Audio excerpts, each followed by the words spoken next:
And good evening, or good afternoon, or good morning, depending upon where you are around the world. I'm Marcus Holmes, and you have joined in to another edition of Love and Stuff. And so I hope that you will click share and tag some folks to join us, whether you are with us via Restream Live here on the Love and Stuff page in the Love and Stuff community, on the Marcus R. Holmes page, on YouTube events, on Twitch TV, on IG Live. We are glad that you are here, and I hope that you will click share and that you will share in the topic that we have going tonight. So take a moment to just click share as I am doing the same thing. Just click share and tag some folks to join us in this discussion, which I think is a great discussion straight from our inbox. So a lot of our discussions come from our inbox, and you're welcome to drop discussions in the inbox, and we will synthesize them and bring them forward if you want to keep it anonymity, or if not, you want to come live on the show, just inbox us at Love and Stuff or at the Marcus R. Holmes page or any of the platforms, HR Passion Guy on Twitch TV and YouTube events, and we will certainly have your topic to come forward. So thank those of you that are joining. I hope you will click share. I see Mike Flanoyle joining. I hope the rest of you that are joining will click share, tag 5 of your closest Facebook friends, 5 of your more popular Facebook friends to join us in the discussion. We're going to get right into the topic very shortly, and I just want to click share and tag a few more people to join us. But I want to thank those of you who saw our fundraiser. There are 3 young guys, little fellas, first graders. Anybody remember being in the first grade? In Wichita, Kansas, there is a coach, Ulysses DeShazer, who does phenomenal work with young men and developing them and teamwork and all of the things that you learn in team sports. He's there starting with the youngsters, I'll call them youngsters, all the way up to teenage and going into college. And so as a coach, he has helped the Wichita Bulldogs have successful seasons, and now they're going into their football season, and there are a couple of young guys who needed some sponsorship. Thanks to you, we were able to provide one sponsorship. We still have the fundraiser open so that you can provide sponsorships. It's $150 for the entire program. So we did one $150 from Love and Stuff. Thank those of you who donated. And then we'd like to be able to donate more. So you can go to the Love and Stuff page, look under fundraisers, it will be there, or under Marcus R. Holmes, it will be there if you decide that you want to contribute. And so I want to just click share and tag a few folks to join us in the discussion as our senior associate producer posts the topic there and pins it so that you will be able to see the topic as we go forward.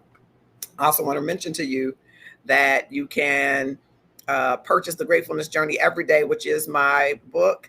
I had some inbox discussions with people who are really finding this of value to them, and I'm hoping that they'll leave a review on Amazon and do a video for me so that you can be encouraged to purchase the book. And so while we're clicking share, I just want to share one thing that you'll find similar in the book, something that I did yesterday and I often do. If you've ever had a moment in the morning where you said, oh, it's another day. Now, sometimes, if you be honest, even though you know that it's a blessing to have a new day, you might awaken not feeling rested or not feeling ready to tackle the world. Here's one thing that I think that you can do, and one thing that I do both in the moment and also pull forward from my memory. After you take your shower, hot, medium, cold, however you do it, lukewarm, whatever, you take your shower and you start to towel dry, right? I want you to go and stand in front of the fan or air conditioning unit in your home, or if you have forced air, stand next to the vent that has the air blowing and stand there and close your eyes and start to dry off and feel the towel. You're going to feel the fibers of that cotton. You're going to feel your feet hitting the floor are going to feel differently to you because it awakens your senses. And if ever you're feeling depressed, if ever you're feeling low or down, that's one thing that I say that helps to bring your body in alignment with what we know every day is calling for you. Every day is calling for you to be grateful without regard to the existential reality, the things that are happening in your life. Gratefulness is calling you to stand forward and in the moment pull forward the experience of a fresh new moment and opportunity. And that's what standing in front of the fan, yes, you would be naked, standing in front of the fan and letting that air hit your body, it awakens your senses and it sends messages to your mind. And once you do it once, you can call back that memory forward, even when you're not standing in front of the fan.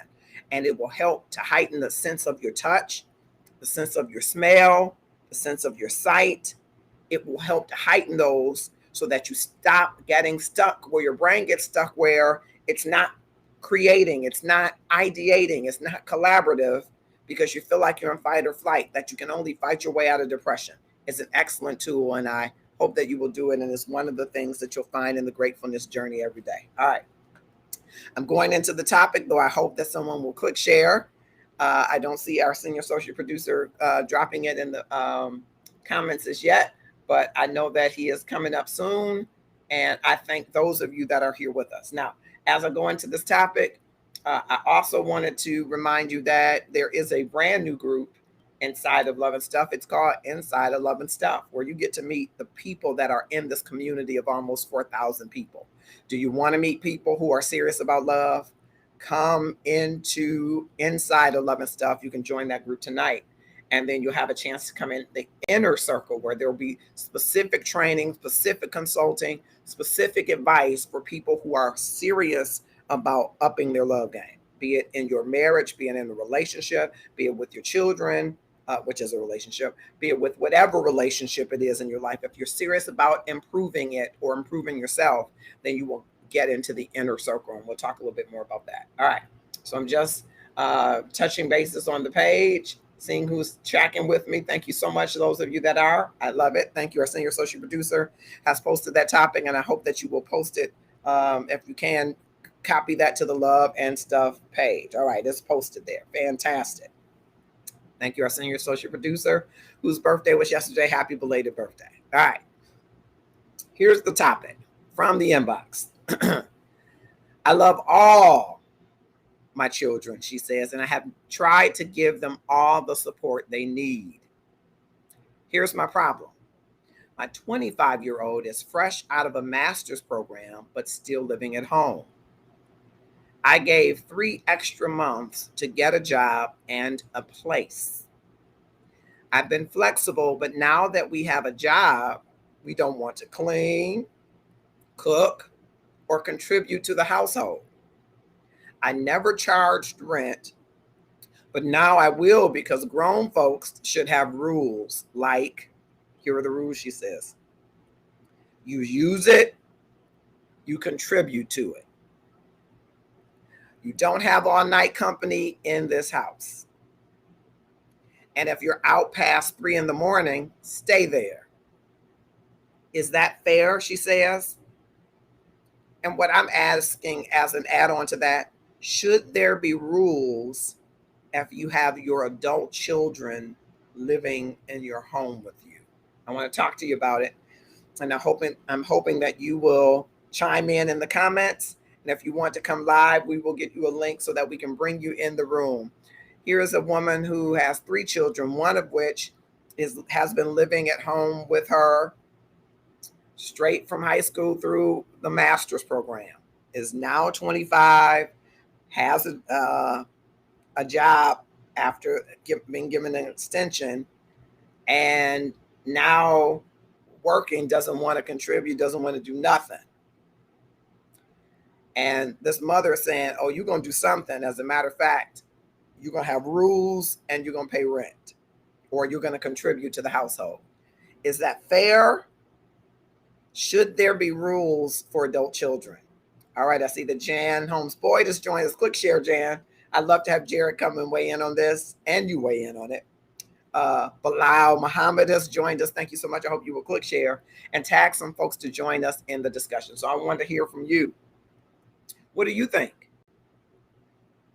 Is it fair to give adult children who live with you rules? I mean, they're grown.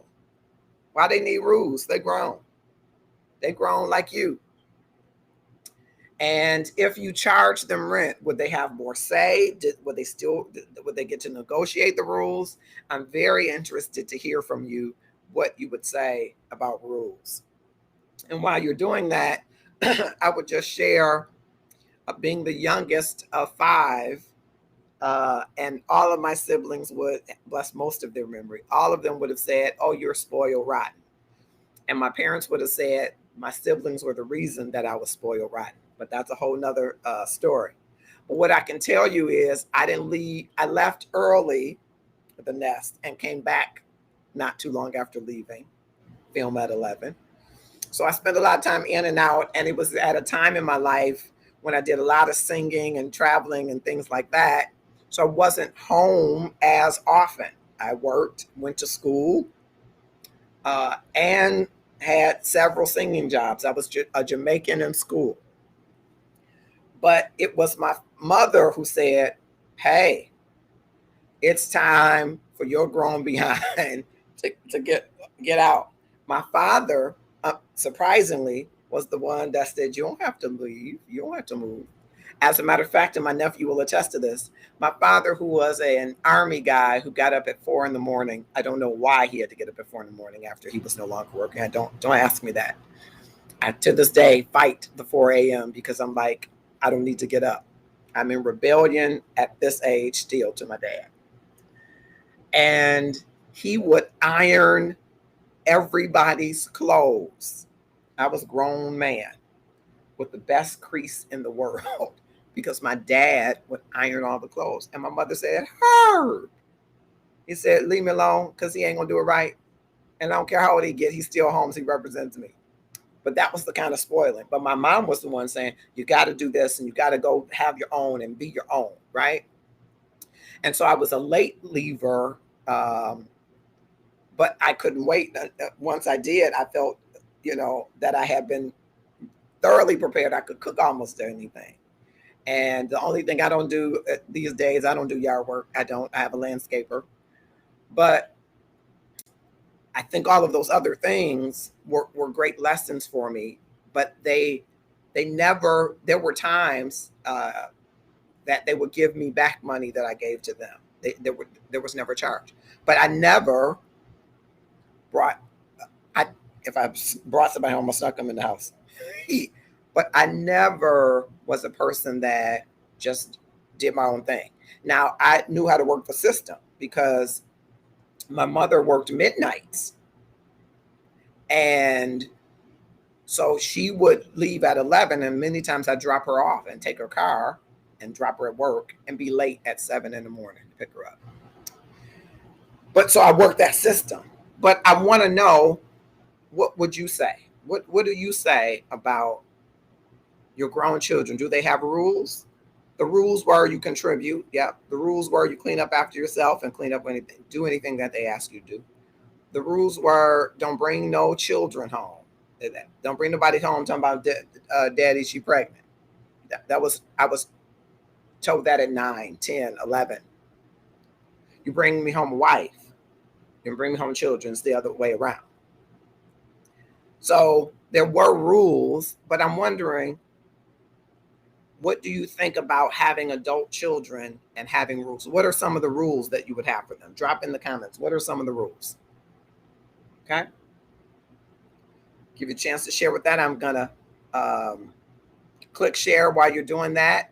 And I want to just announce to you, we had a wonderful show with Kamau and Felix. Their sports talk show is going very well. If you missed it, you ought to tune in to Sports Talk with Felix and Kamau every other Saturday, 11 a.m. Eastern Standard Time, 10 a.m. Central Standard Time. They're sports heads, and ladies, you can learn some great things for your husbands and boyfriends when you're sitting there and you don't know what's happening in the game. Kamau will educate you. All right. Drop in the comments some of the rules. Maybe that if you were an adult child, what were the rules in your parents' house? Or if you have adult children and they came back to live with you, right in this time when there's a moratorium currently on evictions that is set to expire in September, unless it's challenged and gets to the Supreme Court. I doubt that challenge happens that quickly, but there's a moratorium. But People, because of the pandemic, have consolidated. People, because of the pandemic, have gone back home, have lost jobs. Some have stayed in their place and said, I ain't gonna pay no rent, or I'm gonna pay the rent, and unemployment gave me more than I had. Some people stacked that money and moved back home, right? Different life situations might have somebody who decides to go back to school and their parents said, okay, yep, you can stay here while you're going to school, or someone gets a divorce, or some health challenge, or some different thing brings an adult child back home, right? So it's no shade or disrespect or judgment against adult children that are living at home, okay? Because various reasons might bring them back there or have them still there, okay? I'm wanting to hear from you about what are the rules. In this case from the inbox, this woman is saying, hey, I've helped my kids to do all that they needed to do, and I gave 3 extra months after my child went through the master's program, got their graduate degree, and I've been flexible. And okay, now we got our job, but now we don't want to. We done work so hard. We working so hard. Woo! I don't want to come home and cook and clean and do all the things that Mama did when she worked and cooked and cleaned. I remember one time my sister Adrian, bless her memory, would say to my mother, how did you have 5 kids and work and clean and 3 meals every day? Friday was the only day she didn't do 3 meals. And we got to go on a treat to Little Caesars Pizza or McDonald's or whatever, Wendy's, whatever we wanted to go. And Saturday, she was prepping in part for Sunday's meal. So we might have had 2 meals that were prepared for Saturday and maybe got a chance to eat something out for lunch, because normally we'd have dinner. And my sister would say, how did you do all of that? So here we got, now we done got our job, got our master's degree. Now we can't clean, we can't cook, we can't do nothing. So now this mother's saying, I'm setting some rules in this bad boy. And if you contribute, if you use it, if you use the toilet paper, then you need to buy some more. If you use the food, you need to put some in the refrigerator. All right. Gloria Davis is saying, I wouldn't have any problem with my adult children coming home, but I would expect them to treat my home as if it were in their own home. I would like my home to be clean. I don't do a lot of outside people. It's not a revolving door. You must come home at a respectful full time, because I understand sometimes children have to come home, but that's just considerate. That is mom's home and she still has rules. I agree. Great comments, Gloria, and thank you so much for that. I want to know I'm just curious, Gloria, and for those that don't know, Gloria is my sister. I guess we'd say former sister-in-law, kind of, something like that. Always family. What is a respectable hour? What's a respectable hour? Gloria or anybody. What's a respectable hour for an adult child to come in your house? As you heard from the inbox, she said, if it's after 3 in the morning, stay out there. That tickled me so much. She said, if it's after 3 a.m., just go and stay out there. I'll see you tomorrow. Okay, you said no later than 1 in the morning. Okay, all right. Okay, 1 in the morning. Okay, all right. That some would say that is old school. I remember having college conversations with Autumn about the time coming in, and a couple of times she came beyond the time, and I said, no, the rule is if you come beyond the time that you make a call before the time expires. Don't come at the time is 1. Don't come at 1:25. I couldn't find my keys to my car. You knew at 12:45 you was going to have trouble getting there. So you let me know ahead of time, right? But I want to hear from you. Sheila Boyd has joined us. I hope that all of you will click share and tag someone. We're talking directly from the inbox, from this inbox topic of a mother whose child, children are always going to be our children, is now 25 years old, fresh out of a master's program, brand new job. Now all of a sudden don't want to do no chores, don't want to contribute, don't want to do nothing. And so she is saying, I'm going to charge rent, and anything that you do is anything that you take, replace it. It's always going to be whatever you use, you got to replace, and don't stay out all night. What do you say? All right. Thank you, Gloria. I feel the same way. Thank you so much. All right, Sheila Boyd just joined us. I want to hear from you. What do you say? Should there be rules for adult children? And if there are, what should they be? Should there be a curfew for an adult child?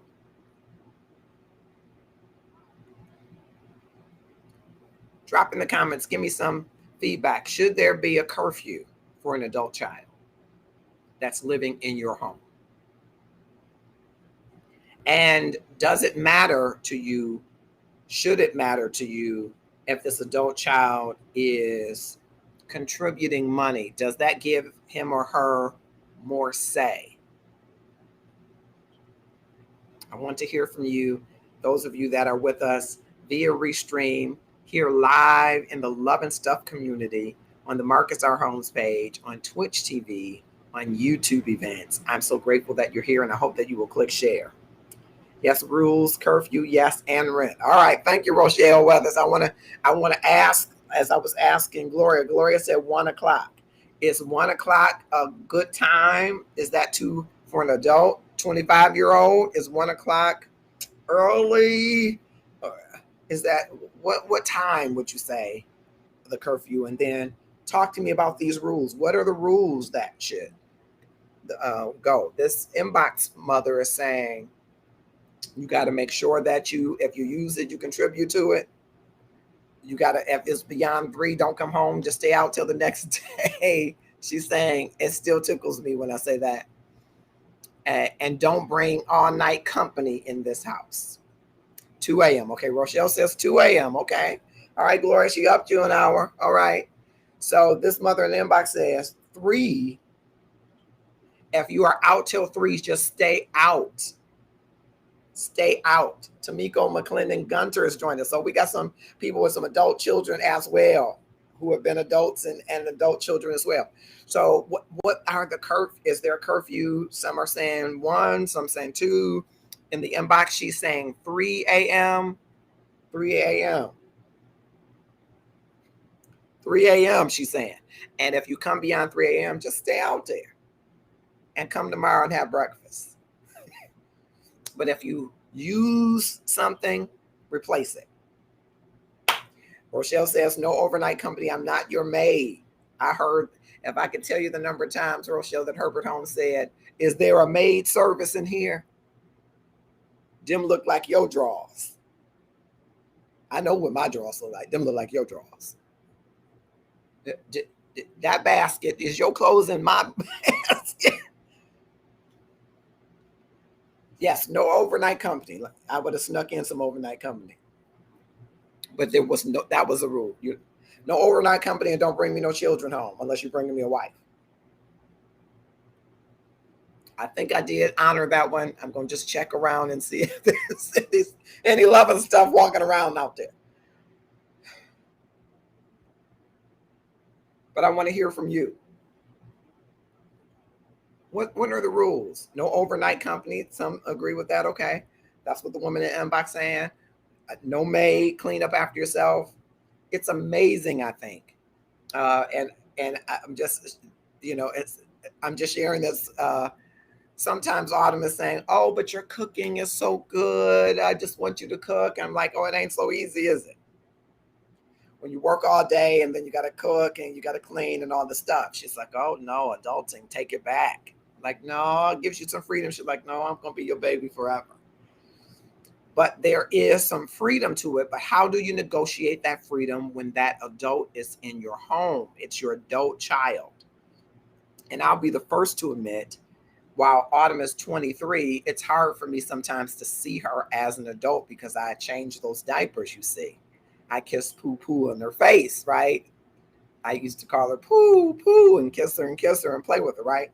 So it's sometimes hard for me to say, okay, now you've grown, you make an adult decision. But on the flip side, she doesn't live with me, but she could, absolutely could. But on the flip side, it's hard to not recognize that she is, coming into her own as an adult. So how do you negotiate? Do you negotiate those boundaries? Or do you say, hey, you ain't gotta like it, but you ain't gotta live here either?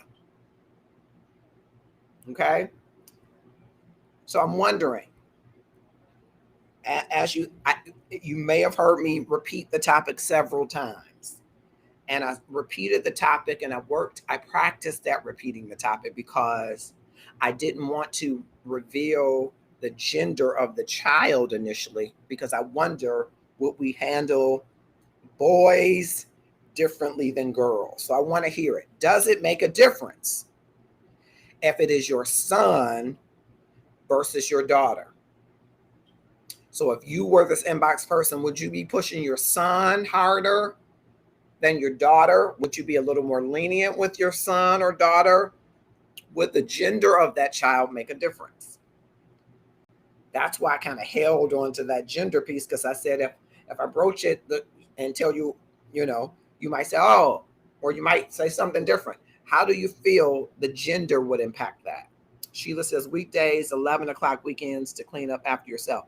Oh, Sheila, you mean a 25-year-old has to be home at 11 o'clock? You are real old school. You real old school.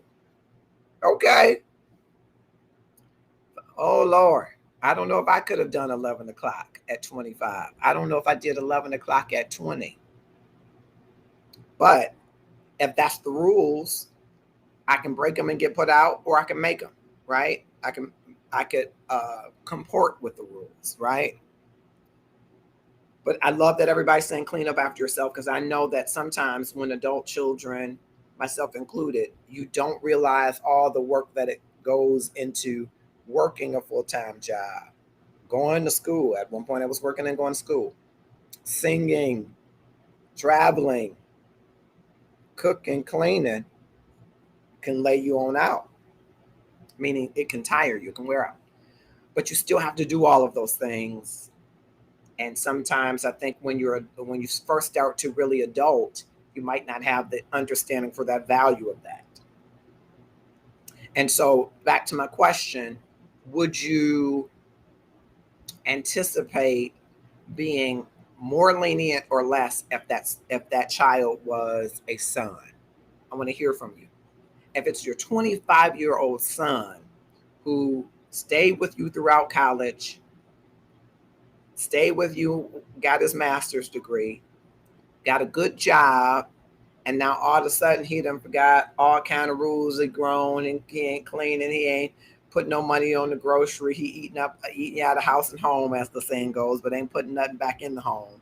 Would you treat him differently than if your daughter did the same thing? I want to hear from you. What do you say? And Jay Jerry, you can drop the link, please, for people to join me backstage. I'd love to have you come live and talk with me on this topic. Gloria says the boys still should have a curfew, but certainly a young lady needs to be in at a decent hour. I believe that because the old saying that only thing that's open after 3 is legs. So a young lady should be in at a decent hour. All right. I have heard that same saying. It was 2 o'clock though. Ain't nothing open beyond 2 but legs. I got in trouble one time for adding something to that and not loving stuff appropriate. But I think you raise a great point. Is that fair to the guy? Because a woman's legs can't be open after 3 unless there's a guy, right? I mean, generally. There might be, 2 women. That's another show. And a man's mouth or anything else shouldn't be open at that time either, right? Okay. I get the point though. Is that fair to the young man? And so I'm going to reveal that from the inbox, this mother is talking about her son. Does that make a difference? Does that make a difference to you? Because I think in our society, especially in the African American diaspora, we expect boys to become men and hunters and subduers more quickly than we expect women, though quite often women outperform men in evolving and maturing to becoming breadwinners and becoming more stable. That's kind of what the statistics to some degree show. but we push boys a little bit more, would you say? And so what would you do if your son got this brand new job, just finished his master's degree, and it's like, I ain't trying to do all that extra stuff. I'm just trying to stay here, save up my chips. What's the conversation like with that son? What would you be saying to that son? And if it's a daughter, what would you be saying to that daughter? Would you be saying, hey, I gave you 6 years and 3 extra months for you to get on your feet, and I don't have any problem with you staying here, but you're going to have to follow some rules. Now, you heard in the inbox topic, she said she was flexible while he was going to school. And some of that flexibility, as I learned from the inbox, was there were points where he was in school and working a part-time job in the evening or nights. So she was flexible about his schedule, him coming in, and a little more flexible about him cleaning up and making sure. She was a little more helpful while he was in school and a little more flexible. But now he's done with school, done with college, done with the master's. Congratulations, by the way. And has a job in his area, his field. So he's doing okay. And she's like, okay, I'll give you some time to stack some chips, but you need to contribute to this house where you're eating all this food. You're eating grown man food and you're making grown man money, but none of it's coming to me. You're watching grown man cable and you're able, right? And so what are those rules? Do you charge rent at that point? Give me some likes or loves if you say, yep, charging rent. Anybody employed, fully gainfully employed in this here house is going to have a regular amount every month, or is going to pay the water bill and the light bill, or light and gas, depending on where you live. Are there going to be rules around money? Okay, I got some loves coming through. Okay, got some loves coming through. All right. So are there going to be rules around money? What's the rules around money? I don't believe in 18 and out. Give the child the opportunity to save and save some money, but you still have to respect my home and you get a bill. I love that. You get a bill is the hashtag. J. Gerald, put that as the hashtag for tonight. You get a bill. That's our hashtag. Thank you, Tamika, for that. That's our hashtag. You get a bill. Put that in the comments right now. Hashtag you get a bill. Okay? And I'm with that, Tamika. As you will know, I was home beyond 18. And I think it is good it's good for each child to be able to gauge with your children to see who can do some. My brother Keith was probably out of the house at 19 or somewhere. He went early. Me later. And so I think parents know which child what and helping them to get where they need to go. Some parents say, get out. I'm not a proponent of the 18 and out. Like I said, Autumn is 23. She could live with me. She lives on her own. I'm proud of her. She pays her own bills, all that, right? But she has a roommate. They pay their own bills.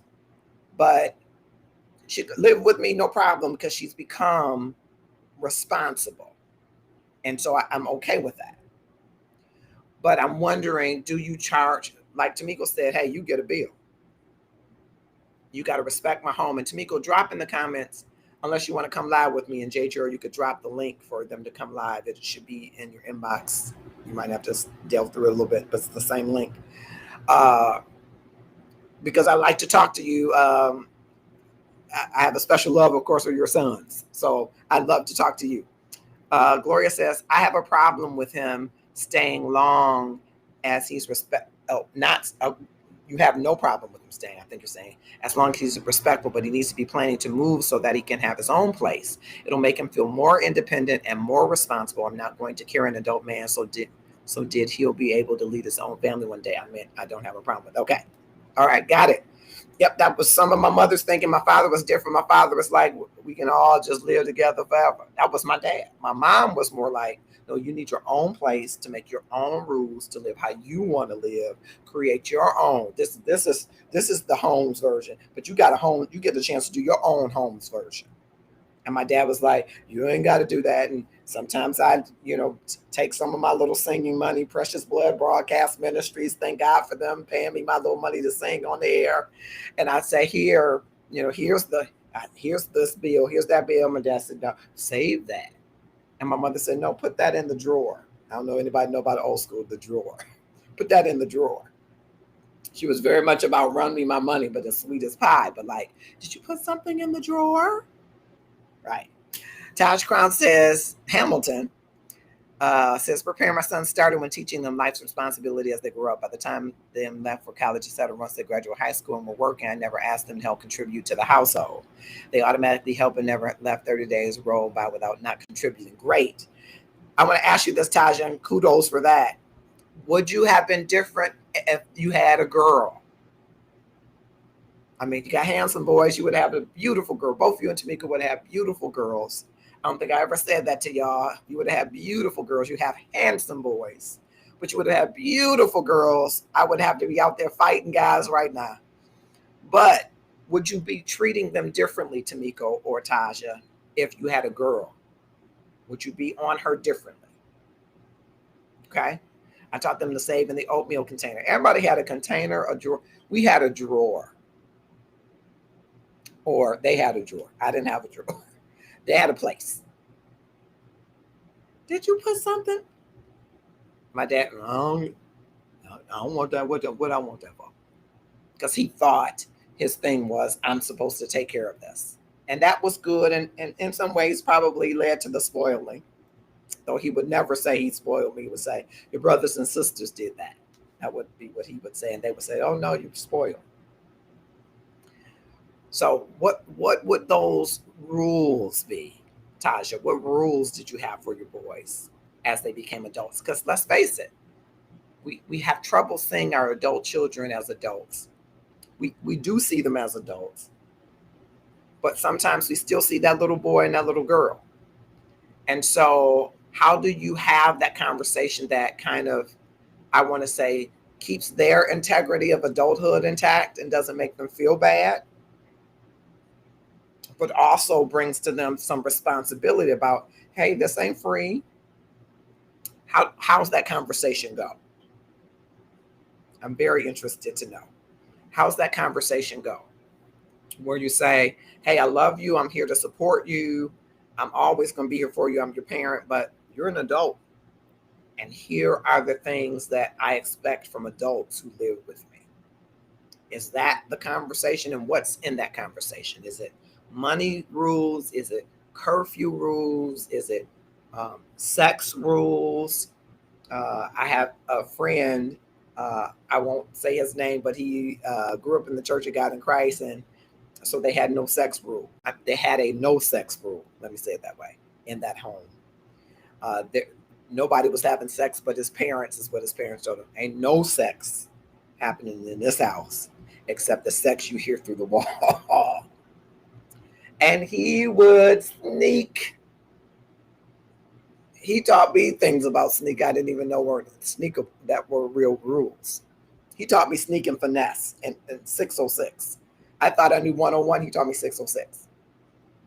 And his parents said, the day that you bring home a child, the day you bring home drugs or any drug-related activity, money, anything like that, and the day that you don't come in this house by 2 is the day that you get out of this house.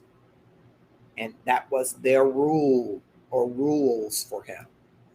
But they never made him pay bills or things of that nature. And as a young adult, when he first got out on his own, he really struggled in those areas because he never was made to do those things. Of course, he knew all sneaking. If somebody needed to sneak, I would be calling him or Rochelle. No, I'm teasing you, Rochelle. But not really. But he knew how to sneak. But as it relates to some of those other rules, he didn't fare as well. So I'm really interested to hear from you.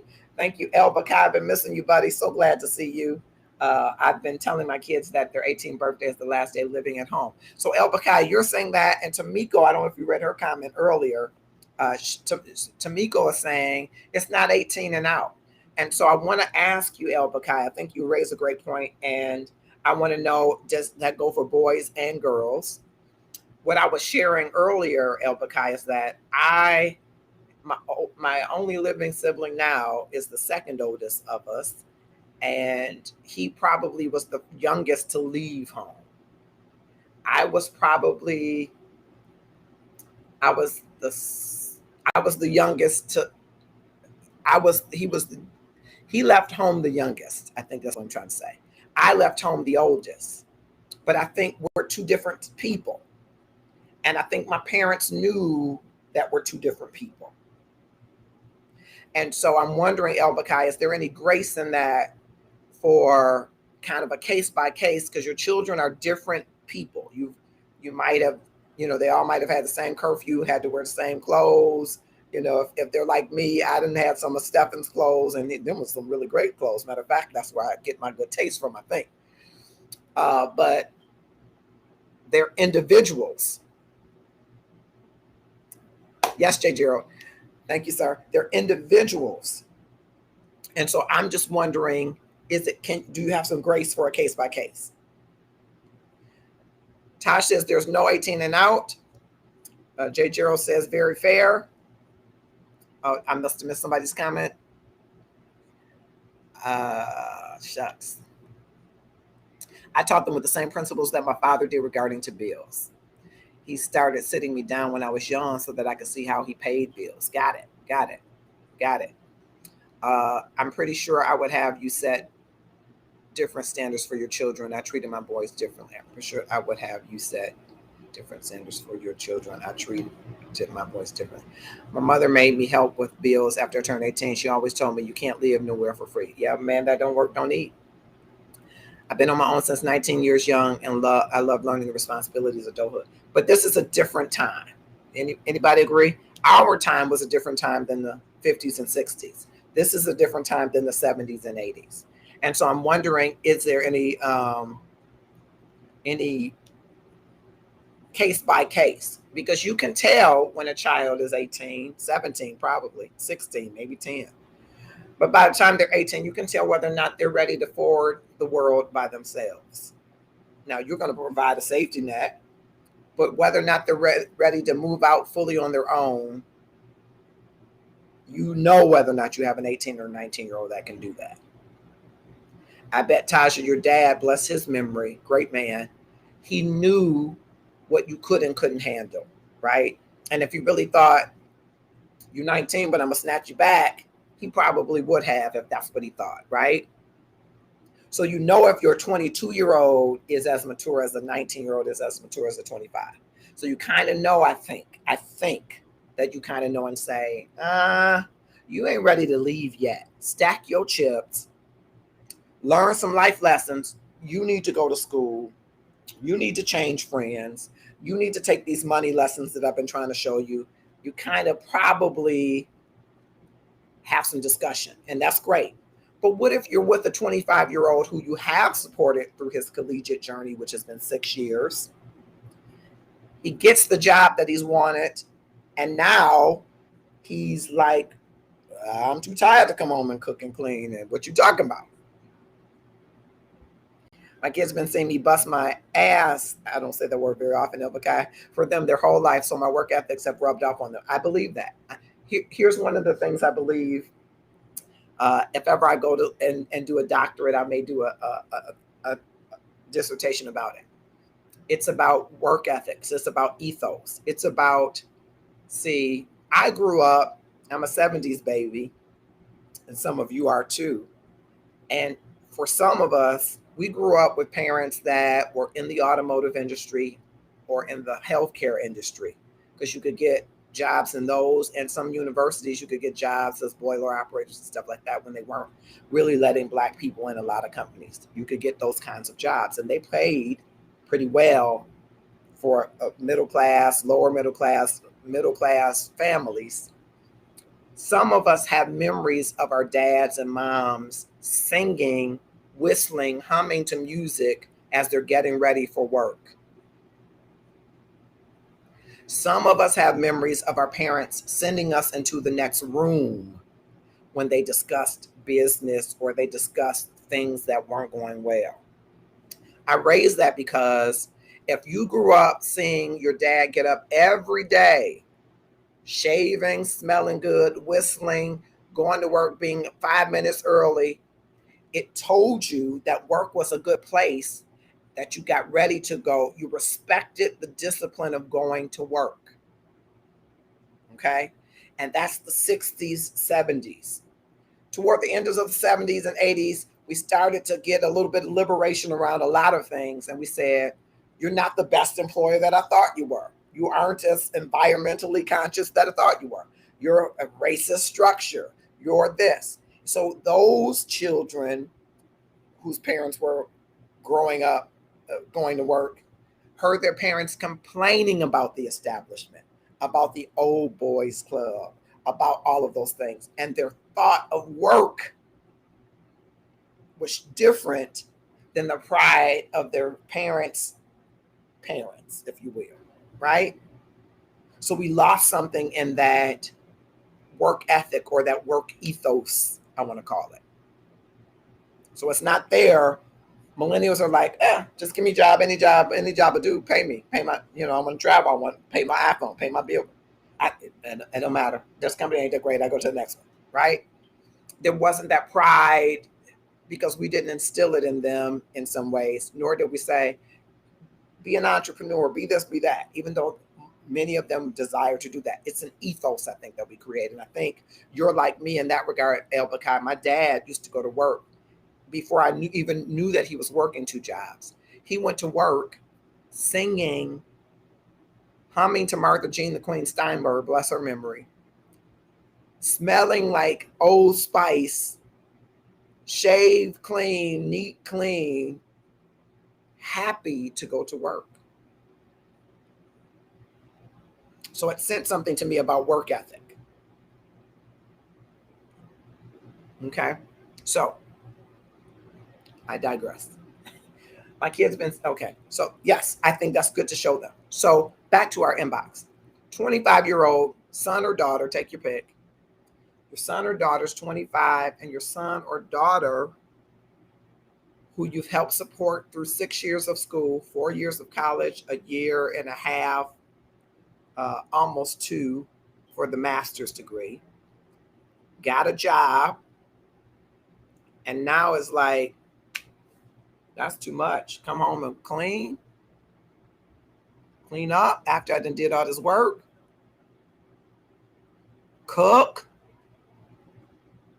You got to be kidding me. And you're saying, now wait a minute, I done supported you through these 6 years. You need to observe some rules.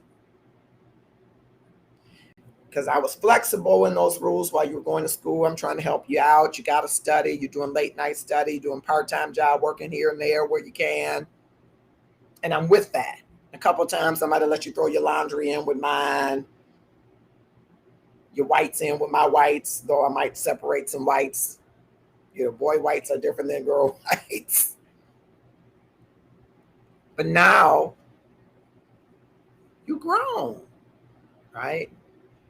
What are these rules, these house rules that should come to play? Tosh Crown says, times have definitely changed. One of my sons have contributed a lot to the household, and now he's starting a business and working on moving to his new home. I told him not to contribute to build his future. That's wonderful. Let me get you around to the topic, though, Tasha. I know you have these outstanding sons, and I know you're proud. The pride is oozing in your comments. But the topic is, you had a 25-year-old son who wasn't contributing. What's that conversation like? so that we can help the person in the inbox who won't just be reading the comments like, well, that ain't my life. What can we do? What would be involved in the conversation with your grown son who now has a good job, which is what you had hoped for? And you're saying, hey, you can stay, but there got to be some rules here. What would those rules be? What would those rules be? We're at 9:23. And while you're sharing with me what those rules would be, I want to remind you that the newest Love and Stuff network show is Sports Talk with Kamile Williams and Felix Holmes. Listen, you don't want to miss these sports heads every other Saturday. They just had a show this past Saturday, so they'll be back in 2 weeks. And they talk about all things sports. Ladies, if you want to learn about sports, there's learning segments in there. Fellas, if you want to talk about what's happening in the sports world and sports news, what the scores and the plays of the week are, you definitely want to tune in. Sports Talk with Felix and Kamile. And there is a group that you can also join for Sports Talk with Felix and Kamile. In addition to that, there is an Inside of Love and Stuff group. Do you want to get to know a little bit more about the facilitator, and do you want to meet the people that are in the Love and Stuff community? Love and Stuff has an Inside Love and Stuff group that you want to join. You can join today by going to the Love and Stuff page and clicking on the groups. It'll be there for you to join. And if you are intent on increasing the amount of love in your world through your relationships, once you join that Inside of Love and Stuff, you'll have an opportunity to join the Inner Circle. And in the Inner Circle, we're going to be having couples that are going to come and talk about relationships. We're going to have counselors who are going to come and talk about not just your marriage and your boo and your bae, but your son, your daughter, your parents, all of those relationships that you hope could be better. We want to provide you the guidance and resources and tools so that you can up your love game. You will have a much better life if you're having much better love relationships. And of course, that starts with this relationship, and we'll have some of that with love and the scriptures. That love, the quintessential love is God, and then he wants you to love him with everything you have and your neighbor as yourself. So the second love is the self-love. After the love relationship with God, I'm going to call that one, you're communing with God in relationship. Then self-love. And when we get that self-love right, we're able to love all of those others. If you're serious about that love and you want to increase that love, you want to get to the Inner Circle. And the way to the Inner Circle is to come inside the Love and Stuff. Join the group today. All right. Latoya Shepherd has joined us. Wonderful. Thank you so much. Oh, and Angela Mullins has joined. Oh, thank you so much. Oh, you guys are coming right on in. Marcus Holmes, we would have a conversation about what needs to be done. He would have 6 weeks to comply. If not, they would have 6 weeks to find somewhere else to live. All right. Thank you for that, Angela. Lay down the law. So let me ask you this. Would it be the same if you had a daughter that was 25? Would it matter? Does the gender matter?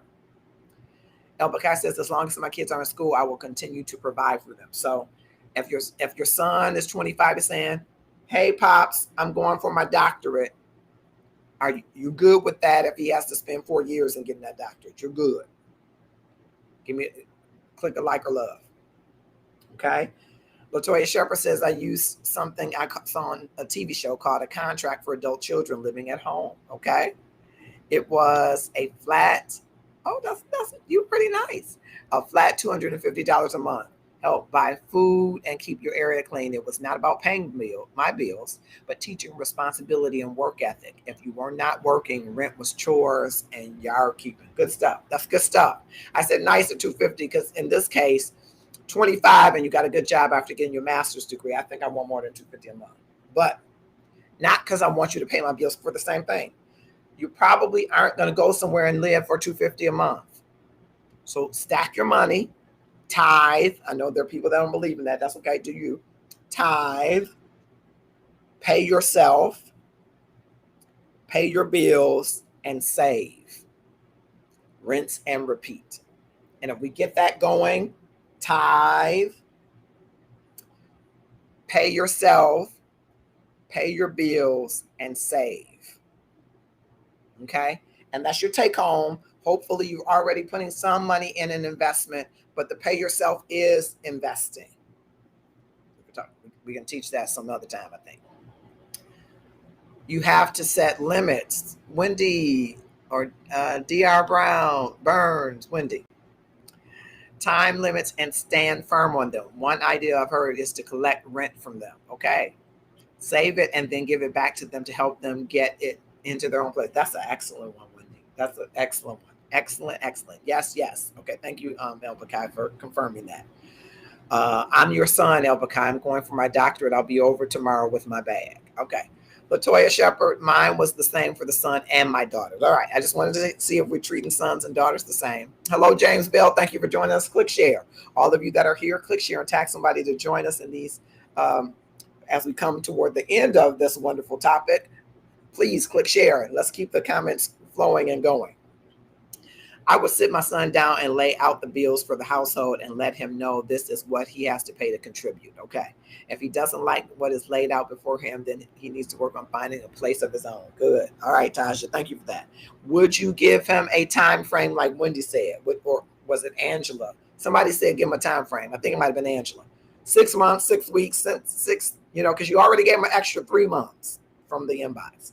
So he lived at home during college.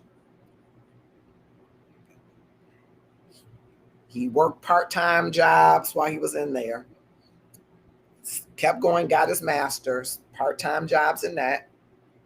And she said, I was flexible because he had to work these part-time jobs. So he couldn't always come home at 12. He had to work some places late, some security job, different types of jobs, right?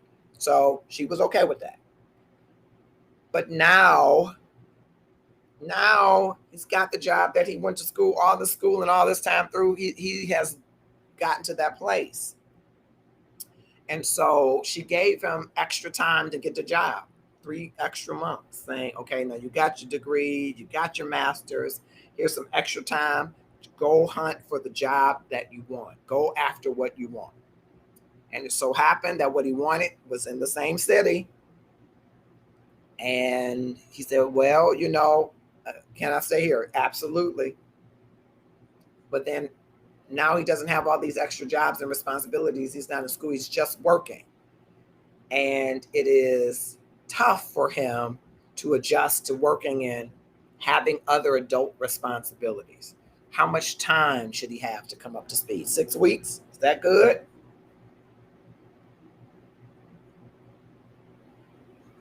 Is that a good amount of time for him or her? Because I hear many of you saying, I'd be the same across the board for sons and daughters. I only, as you may know, I have 7 nieces.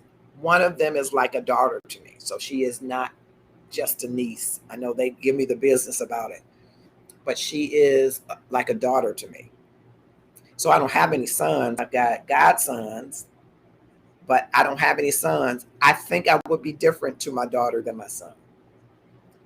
Bad, judge me. Who are me not to be judged? I think that my expectation of my daughter might be a little different than my expectation of my son. Is that fair? Probably not. But I think that I would expect for my sons to be ready to stand forward more quickly than my daughters, even though I know that girls mature and evolve and stand up. They have more emotional agility typically, which I think is key to being able to pivot in adulthood. They develop that more quickly and more thoroughly than most men do. I think that though I haven't had to with Autumn, she's just been she's been a lot like her mother. She is independent. She's a go-getter. She plans, she saves. She sets a goal before her and she goes after it. And I think she got that directly from her mom. That's who her mom was, bless her memory. But I think I would be expecting that more from my boys. And so in my mind, I'm thinking my boys would probably have a hard way at 25 coming in talking about, I'm tired.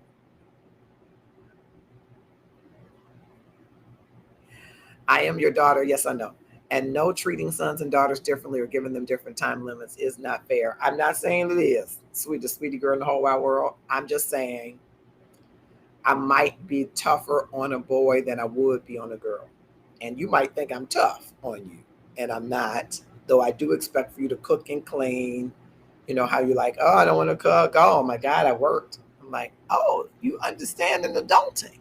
I think I might be a little bit more on a boy. And that could just be, sweetie, that maybe they could have been a little bit more like that on me and not have spoiled me as much. Maybe that's where I was like, I wouldn't do that. There needs to be a timeline if you want them to take it seriously, and you have to stick with it. My friends in similar situation gave 6 months, 1 year after graduation, graduate school, and finding a job, be independent. So I'd have a little bit, not that tough, sweetie. I'd have a little bit of grace in this season, right? It's a pandemic. Places closed up, literally. Some jobs where you needed to do in person, you couldn't really do. So some people went to school and they're in certain careers where they needed to be in person. And so it has thwarted that. So finding the right job, I'd have a little more grace in this season. But I would still agree with you, Latoya. There has to be you got to say, I'm going to do something. Or like El Bakad, show me that you're going for the doctorate. Show me some forward movement, but you're going to still clean this house. You're still going to clean up after yourself. You're still going to cook because I teach how to cook everything I know how to cook. So I'm expecting you to be able to cook. The man is the head. It means nothing if he can't lead his own affairs. Yep. I think that's important. And I know that is important as well for women because it is two that become one. So in my understanding of that, Taja, a woman is not just laying around just saying, oh, I'm just going to sit from my parents and just live off of them. No, the woman is taught to be savvy. The woman is taught to be industrious. And she is to be the neck for the head. She is to be a balance for the head, right? So she's got some work to do to stand in her own and be able to bring to the table a suite of good resources, tools, and skills to help manage that home. But I'm with you. In this environment, accountability should be across the board, but girls can have more leeway in leaving the nest for safety and protection. Though it's okay if you want to push them out without respect to gender, there must be a plan and it must be contractual. Okay? Okay. All right. I like that. Absolutely. There has to be some grace, but you must work on something. I agree. You must work on something. Young lady, sorry for the disrespect. Yes, all of that and what Mark has said, a little grace during this. Yeah, because it's a pandemic. Heck, I needed grace in this pandemic. I think we should have moved to more gracefulness, off topic slightly, for people in general. And though we've been compressed with so much pressure from 2 pandemics, right? From now 3, the coronavirus, Delta variant, which is another pandemic in my mind, and racism, which has been a prevailing pandemic that has just has taken the lid off the glaring disparities, right? So we're compressed with, there's so much compression, right? So much suppression, so much oppression, right? For some, so much depression that this season ought to brought all of us to more grace with each other, though I'm afraid it hasn't. But definitely with children and people who are looking to make moves and navigate, I think we should extend more grace to them, right? But I do believe that there should be a plan. In this inbox, one of the things I think would be helpful, and I did share that, I want to hear from you. While this son was going through school, she was very, very flexible. And sometimes when you go from very flexible to very rigid, it doesn't work as well. Sometimes you got to lighten up on the flexibility over a short period of time. It's okay now, before this, now this, and then get to that standard instead of going cold turkey would be my recommendation. What do you say? A woman in Proverbs is a worker being a helpmeet. She has to be working on her dreams and be responsible. Thank you for that, Taja. Grace always. Pandemic, protest, and power. Yep. So I'm wondering, I'm wondering, putting yourself in this mother's shoes, how do you have the conversation with your son to keep his integrity as a man intact, acknowledging that he's an adult, but also laying down these rules for him? I want to hear from you. How would you advise her to go about that? So she wants to treat him like an adult man who is now working to stand on his own 2 feet. So she wants his integrity as an adult to be intact, right? But she also wants to lay out the rules for him. Okay. Far too often people wait till they are frustrated and resentful and then want to change the landscape. Graceful progress. Okay. Okay. Into adulthood. Yeah. Yes. So how does that conversation go?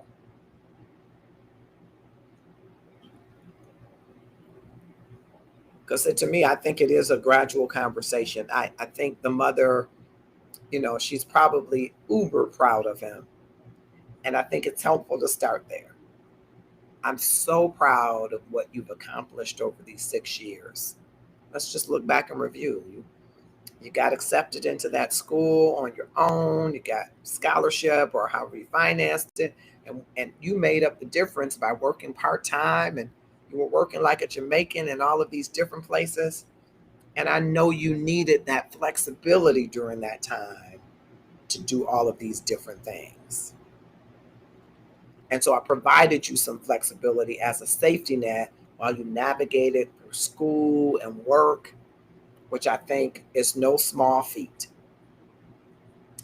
And you decided to go for that master's, and I think it was the right thing to do, because look where we are today. Today you have the job that you sought, that you worked for, that you connected yourself for, and you're working in your area, building your expertise, building your brand, building your career. I couldn't be more proud of what you're doing.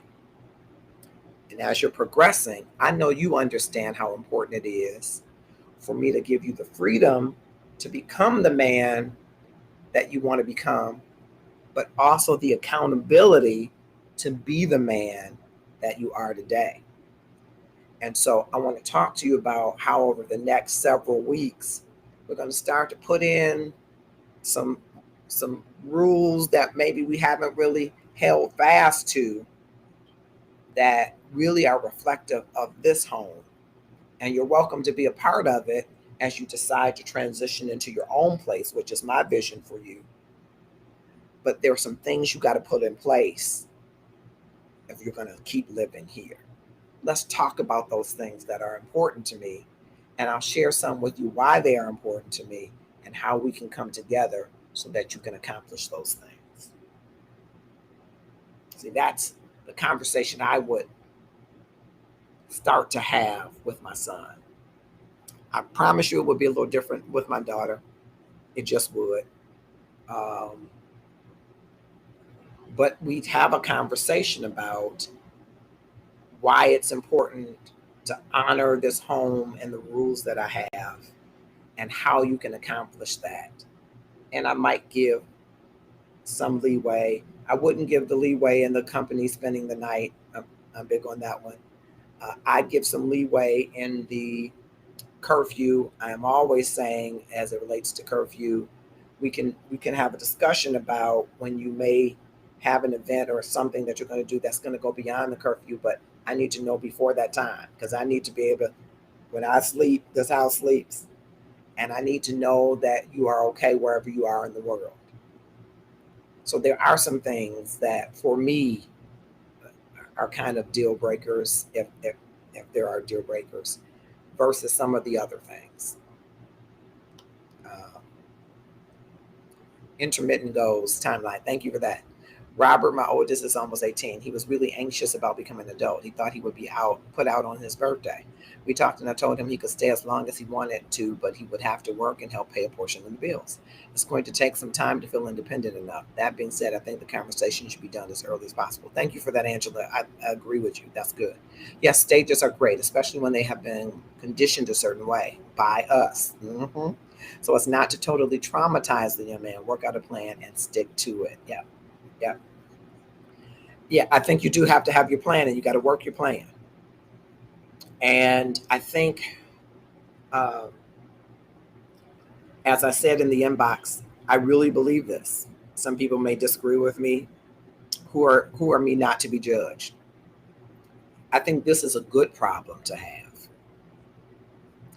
If you have a son or a daughter, 25, 30, 24, 23, 28, 29, who has gone to college and gone for their master's degree and not been in trouble and gotten a position in their respective field,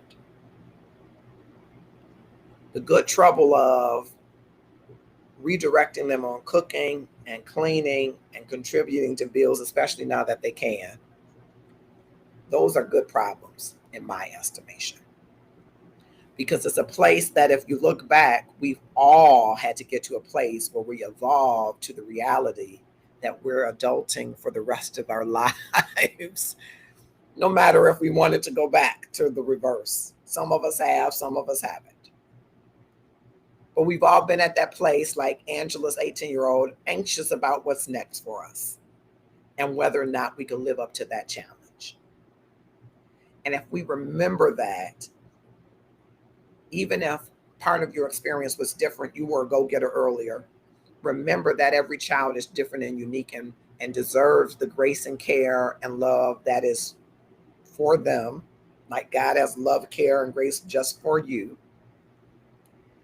Then we'll have patience and I think the foresight to have discussions with them that help them to prepare for the realities that are to come, that there will be more accountability, there will be more responsibility, and that they will live through it. They'll survive having more. So I think it's good trouble. I think it's as not the same kind that our late great John Lewis, Congressperson John Lewis would say, but it's good problems if you have a young adult who is coming into adulting, kicking maybe a little bit, but with the tools and resources to move forward. Just give them grace. I'm going to say again, who are me not to be judged? Give them case by case grace. You might give different grace to your daughter than your son. I know I would. And that could be totally wrong. Give me case by case grace for saying it. But give each child, because they're always going to be your child. Autumn is always going to be my child. She'll have children one day and I'll say, yeah, your mama's my child. Did you know that? But give them grace to evolve in being an adult so that you will help to keep that adulthood integrity intact because they want to be that adult. They're becoming that adult. They are that adult.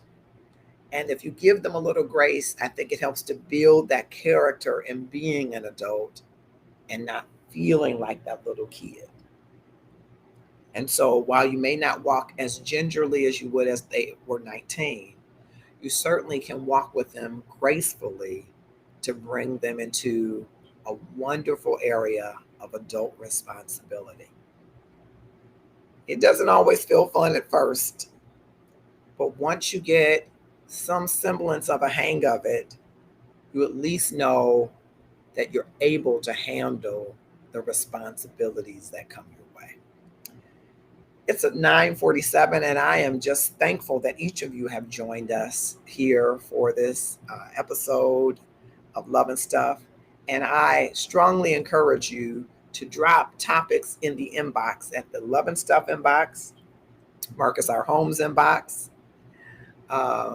so that we can have topics to explore. What we love about the Tuesday night topics is they give us the opportunity, sometimes in anonymity, most times, to discuss things that touch a lot of people and bring a lot of different perspectives that may make you think about something that you've been doing differently. That's our hope. Because I think giving consideration, new, fresh consideration to what you're doing is a great hope that you will make a change that will change the trajectory of the love that you're seeking to give to your family, your spouses, your children, your community. And in the end, ultimately, will up your love game, which is what we want to do here in the Love and Stuff community. I want to remind you that if you haven't already, please click follow on the Love and Stuff page and join Love and Stuff's newest group, which is inside of Love and Stuff. So you'll get a chance to kick it with people that are in the Love and Stuff community. We'll be getting together just about once a week just to kick it, to meet new people, to see who's in the community and learn a little bit more about them. You never know.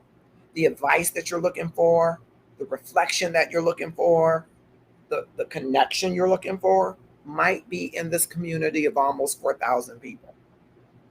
But if you are looking to go a little further than that, you want to increase your love in your relationships. Once you're inside of Love and Stuff, we'll open up the inner circle. And in that inner circle, you'll get a chance to meet with couples, both married and to be married, divorced couples.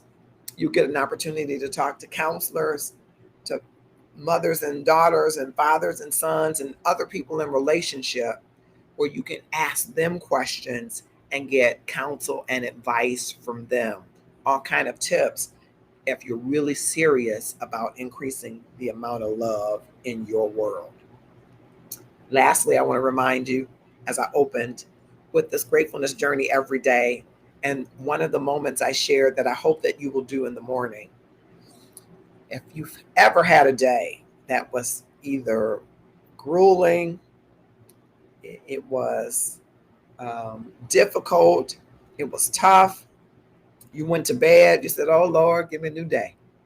And guess what? He gave you another day, but you awakened not with the fervor and zest that you wanted to have. You awakened feeling a little down or a little depressed, or you felt a little angry or a little frustrated. Here's what I want you to do. After you take that hot shower or warm shower or cold shower, depending on how you shower, I want you, before you towel dry, to go stand in front of your air conditioning unit, your air conditioning vent, or your fan, and just let the fan blow on you. Yep, you're going to be in your birthday suit. And then take that towel and start to towel dry. You're going to start to sense and feel things that you didn't know that you would feel. The sense of your touch will be different. You will be able to touch the fibers of that cotton, and they'll feel differently to you. You'll move your feet around on the floor and you'll feel how clean or dirty or the cracks in the floor, the carpet. Your senses will be awakened. It is an easy way to awaken yourself out of deadened senses, out of dulled senses. And what I want you to do is to then remember that, because your brain now records the things that bring you pleasure. And you can pull that exact memory forward into your reality without even having it again. You can feel the same tingling sense of that cotton against your fingers from your memory. Why is that powerful? Because when you're feeling down, when you're feeling low, you can give yourself a boost through gratefulness, being grateful for the sense of being. We have a sense of doing. We're busy doing, but we're not always busy being. In front of a fan, naked, you are just being, my friend. And in that moment, sit in that moment and feel all of your senses at work and say, God, I'm grateful. And awaken yourself to a world and life of gratefulness. That's just one of the small gems that you'll find in this gratefulness journey every day. What are you doing in the next 30 days to transform your life? I hope that you will put that to practice. And listen, the algorithms changed on us here on Facebook, so I'm trying to rebuild this Tuesday night. The way that we rebuild it is if you click share and tag 5 people that are your closest Facebook friends who you interact with, that you see in your timeline, and then 5 of your Facebook friends that maybe you don't see as often, but they are more popular. Tag them in this content if you've enjoyed this content, and it helps us to cycle this content through more timelines, which is what we want to do, because Love and Stuff is moving forward into the Love Network, and we have a host of offerings that we want to share with you. But we want, if there are going to be sponsors that are going to join us in this effort, we want them to know that you enjoy the content and that you evidence that enjoyment by viewing it and sharing it. Those are golden on this platform. And we're asking you to do that. And we're asking you to click the bell notification at the top, follow our page, and join us on an extraordinary, amazing journey. I'm telling you, over these 4 years, I met some fantastic people. I already knew a ton of fantastic people, but I had no idea how many more fantastic, awesome people like El Bakai, who I met through this Love and Stuff community. A number of the other folks tonight, it just happens that I've known many of them for a very long time. But some of the people that have come through and been part of this community, who have just shared and given and have been partners with us, have been golden to our community. And so I am so grateful for all of them and all of you. And I want to encourage you to be a part of this Love and Stuff community. Go to that Inside of Love and Stuff group. Join us. You can meet people like Mama V and all of the people, J. Gerald Harvey, who just had a birthday yesterday and who I believe is still single. These days, I just don't know. I promise I don't. You'll get to meet Kamal Williams, who's our associate producer, and you get to meet Felix Holmes, who is his co-host on Sports Talk. You'll get to meet a whole host of wonderful, great people. And listen, you can never have enough great people in your life. The reason why, your network determines your net worth. And you can keep working the same circles if you want, but you can grow and learn by meeting new people. You can evolve in your perspective of love by meeting new people.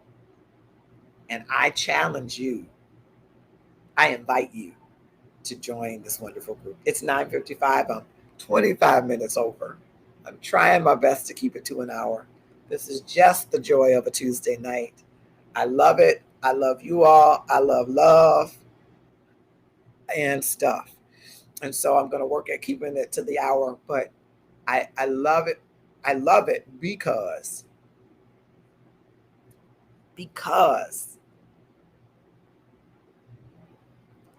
God's love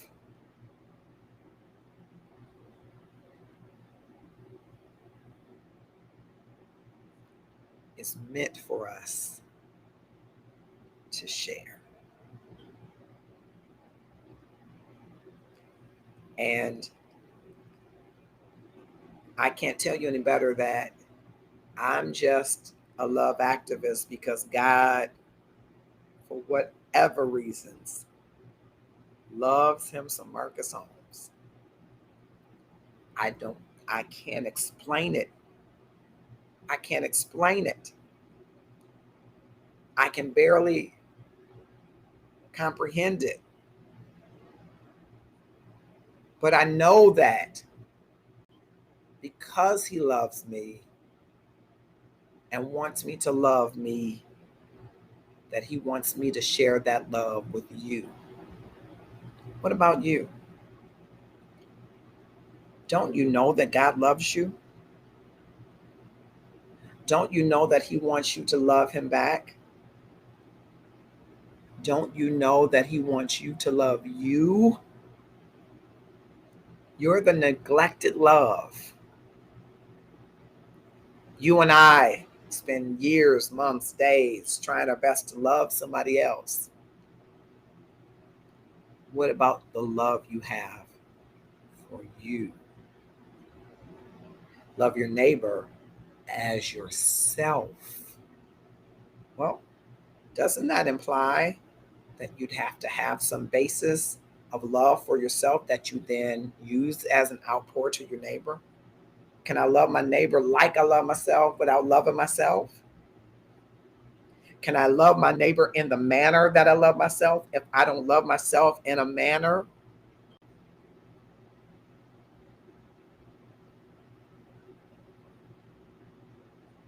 That's why I love it. It's an opportunity for us to increase the amount of love in the world, one love interaction at a time. Have a grateful night. I will see you soon. I am excited um, just to be here with you. And I hope that it's been worth your hour and 27 minutes. Have a grateful evening. And I'll see you inside the Love and Stuff very soon. Take care.